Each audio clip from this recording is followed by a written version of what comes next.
today's video, magpiprito ako ng tuyo sa init ng araw. So, ayan. Ibabad natin to dong kawali.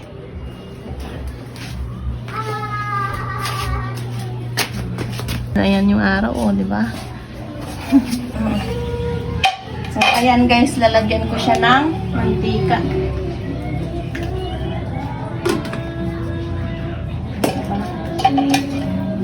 Prito natin yung tuyo.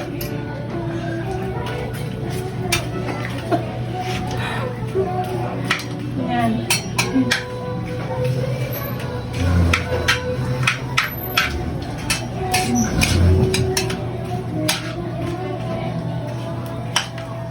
O, diba?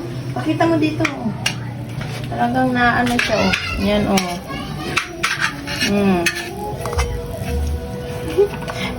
Ang bango ng tuyo. Ayan, oh. Baliktarin na natin siya. Medyo na, ano na siya. Nagba-brown na. Diba? Ang bango. Diba? Tipid. Kasi ang mahal ngayon ng LPG. Pwede pala dito mag-ano eh. Pwede pala mag-prito dito, magluto sa labas. Sa init ng araw. Kita mo.